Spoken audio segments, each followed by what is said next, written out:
and welcome to Go Time here at the Voice of College Football Network. I'm your host, Grant Sasher, and I'm one of two co-hosts here at this YouTube channel, LSU at the Voice of College Football Network. Of course, I got a major recruiting story here for you guys, but before I get into that, please like the video and subscribe to LSU at the Voice of College Football. The more likes, the more subscribers, it help us grow. And if you like our content, do whatever you can to support us. Of course, we'll have our live show later tonight, 6:00. Me and Zach Junda will be talking about LSU baseball. We'll also talk a little bit about football as well. But the LSU baseball season is heating up, and of course, we got some off-season coverage for you because, of course, we all know how much you love LSU football. But enough of that. Let's get to the topic at hand. Four-star wide receiver Jakai Anderson out of the class of 26. So this upcoming recruiting class. He has decommitted from LSU, and on the same day, committed to SMU. This happened on May 10th, and I apologize if I didn't get to it sooner. It's been a very hectic weekend for me, of course. This news came out on my birthday, and then, of course, on Sunday, it was Mother's Day. So I've had a really crazy weekend. So I apologize if I've gotten to it sooner for you guys, but it dropped at a really, really bad time for me. But he's a four-star recruit out of the state of Louisiana, more specifically New Orleans.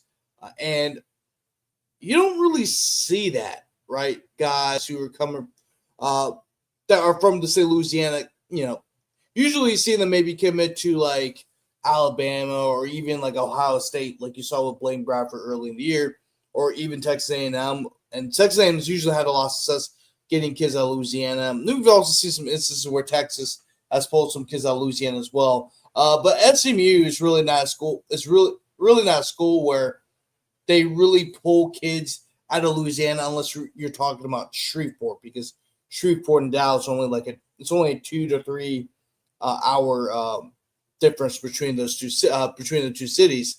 But you don't really see them coming to Louisiana and pluck out one of his top athletes, right? Jakai Anderson is a hell of a player. Of course, had over 900 yards for McDonald 35 here in the city of New Orleans, where I live. And I know Jakai. I'm very familiar who he is. He's not only a great receiver, but he's a great returner as well. He's one of the more dangerous returners in the state of Louisiana. And it kind of sucks, and I won't say it sucks. But, of course, you don't want to lose guys to another school, specifically ones that are not from the state. Although I would say this, SMU, compared to like Alabama, A&M, even Ohio State, they're one. You're not, like, it's not like you lost them to a conference rival or you lost to another powerhouse program that you're going to have to be competing with, especially when it comes to the playoff, right? If LSU makes the playoff, they're probably going to play a team like Ohio State. So you don't want to lose a kid in your state to another playoff team, although SMU went to the playoff. To me, they're not like an annual playoff team, let's just say like in Alabama or Georgia or Ohio State or, those teams, right? And now I think SMU will be very good. I think SMU will always kind of be in the picture of a playoff contender. There's a difference between a playoff contender and a national title contender, right? Now the LSU is kind of more of a playoff contender. They're trying to be a national title contender. But SMU has also made some moves in recruiting recently. Of course, that comes with the rise of NIL. SMU is one of the originators of NIL. Of course, we all know about the pony excess. But since NIL has come to fruition, SMU's been one of the biggest players of the NIL era because they got a lot of money. And like I said, pony excess. If you guys haven't seen the 30 for 30 on ESPN, go see it. If you have ESPN Plus, it's up there. But fantastic documentary about the SMU recruiting scandals in the 80s. But yeah, SMU took a big one out of Louisiana, especially one that was committed to its flagship university. But the thing is that it's not really that big of a deal, and it's really because of this. LSU already has three, besides Jakai Anderson. LSU already has three wide receivers committed to LSU, right? So he was one of four receivers in this recruiting class. So you had a feeling that one of these receivers was going to decommit, right? Of course, LSU signed the number one receiver in the country in Tristan Keys out of Hattiesburg, Mississippi. Not that far away from Baton Rouge. Hattiesburg and Baton Rouge is probably about a 4-hour difference. So even though, yeah, he is from the state of Mississippi, Hattiesburg is about an hour and a half drive from New Orleans and probably about a 3-hour drive from Baton Rouge. I'll actually double check that too. But then you also have Jabari Mack, who is from Destrehan. Of course, LSU and Destrehan have a long history with each other. The Jefferson brothers, particularly Justin Jefferson, right? You have a bunch of kids from Destrehan that are committed to LSU right now, that are either playing for LSU right now or committed to LSU right now. Of course, Kalaj Cobbins, he was originally at Destrehan. Philip Wright and Jace Thomas, two guys who will be coming into the fall, who are committed, who are LSU signees from the class of 2020, the class of 25. They will be, they're from Destrehan. You also have, also Jamari Mack, right? At Destrehan High, when he's a top 75, top 100 recruit. He is committed to LSU. Once again, Destrehan's a pipeline to LSU. And LSU wants to keep that moving forward. And of course, Destrehan is always going to have a blue chip recruiter too. And Jabari Mack is the latest one. And then of course you got Kenny Darby, another 4-star receiver, just like Jabari Mack, a top 150, top 175 kid out of Airline High School in Bossier City, Louisiana. So the Shreveport era. And he's, is in one of the more electric offices in the state of Louisiana.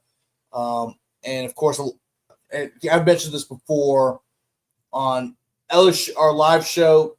And of course, I think I may have mentioned this a good time too, but I do a lot of high school football coverage for ChrisCitySports.com. So, and Airline's one of the more dynamic pass techs in the state. Well, actually, the country, let alone the state. And Kenny Darby was one of the nation's leading receivers. But he's a really good player, 6 foot, 175, has a lot of speed. And so you got 3 really good receivers. So you had a feeling that Jakai Anderson was going to when I say Jakai, but one of these receivers was going to decommit, right? Because 4 receivers in one class is a lot. But and I want to show you this too. And this is really another reason why Jakai Anderson decommitted from LSU to SMU, and it's simply because of this. Jakai Anderson will be the number 2 overall recruit in their class, right? So when you're higher up in the rankings, you might be able to secure a little bit more NIL money, right? And he also is the number 1, the highest rated receiver in his draft class as well. Well, not draft class, recruiting class. Just came off the NFL draft. Sorry, guys, but yeah, he's the number 1 receiver in his recruiting class at SMU, and SMU has some decent players on them, right? They have like 3, 4-star, like borderline 3, 4-star guys or bottom 5, 4-star guys committed to SMU. Remember, for a little while, Keelan Russell, who was one of the top quarterbacks in the country, was committed to SMU before he decided to decommit and go to Alabama. So SMU has been recruiting really well. Of course, it also helps that they also have NIL money.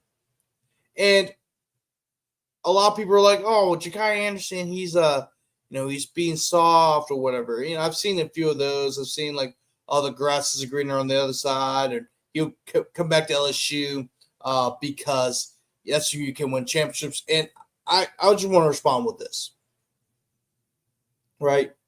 I just want to respond with this. LSU is a hotbed for receivers, right? They're always going to get receivers. And sometimes, yes, while you may be good enough to play LSU, doesn't mean it's necessarily the best spot for you. And a perfect example of this is Jack Besh. Jack Besh was a bona fide, borderline 3-4-star receiver. Had a highly decorated career at St. Thomas More, along with Walker Howard, who, of course, was a former LSU quarterback before he decided to transfer to Ole Miss, and then he transferred from Ole Miss back to UL. Talk about UL Lafayette for people who may be out of the state, but UL Louisiana, you get it. You know what I'm talking about. Jack Besh got a lot of playing time his freshman year, and then his sophomore year kind of dipped a bit, right? Because LSU's receiver room is loaded, and he made a tough decision to transfer from LSU to TCU. And I would say that's worked out pretty well for him, right? Jack Besh had a even though he didn't really play much, his first year at TCU, his second year at TCU, he exploded. He had over 1,000 yards, 9 touchdowns, and then also averaged 16.7 yards per reception. He had 62 receptions on the year, and with that, he got drafted with the 58th pick of the 58th overall pick, and of course was drafted in the second round. He went from being kind of like a relatively unknown figure after at LSU, and of course his early portions of his career at TCU to becoming a second round pick, right?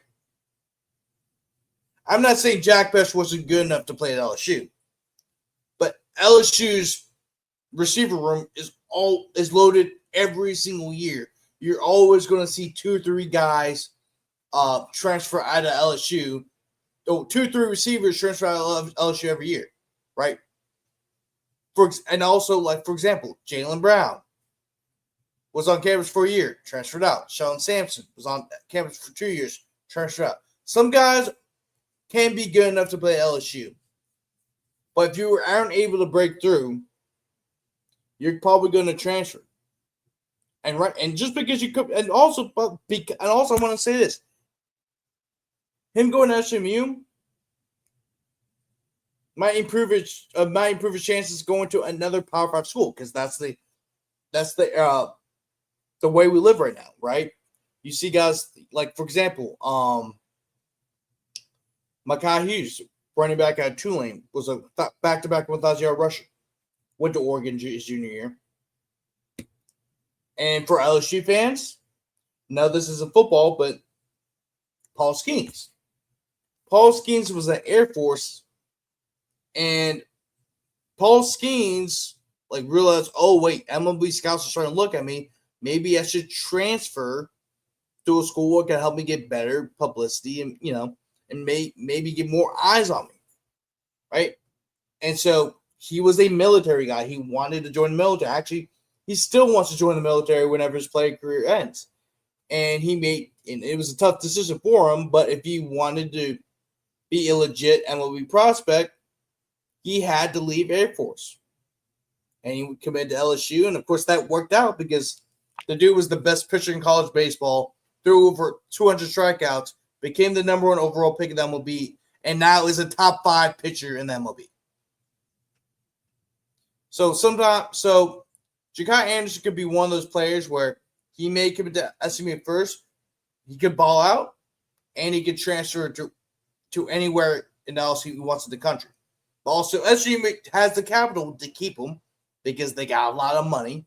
They're a Texas school, a lot of rich alumni, and they have a lot of rich alumni. So I'm not saying he won't or will stay at SMU, but my point is it's a lot easier to prove yourself at SMU then go to LSU than it is to go to LSU to prove yourself right away, but then you realize, oh, it's not working. I'm going to transfer out. So I think he actually made a smart decision, right? In terms of I could go in there right away. I could be the number 1 guy instead of being the number 4 guy, right? And SMU is a solid program, right? They made the playoff last year, and they were literally a 55 plus yard field goal away from winning the ACC championship game over Clemson. So they're a very good program, and he committed to a very good program. And now the expectation is for them to be a playoff team because they literally just made it last season. So he committed to a very good program, and he made the right. He felt like he made the right decision for his career. And it's not that he's not good enough, or he's not good enough to play LSU, right? It's not that. I mean, he is good enough to play LSU, but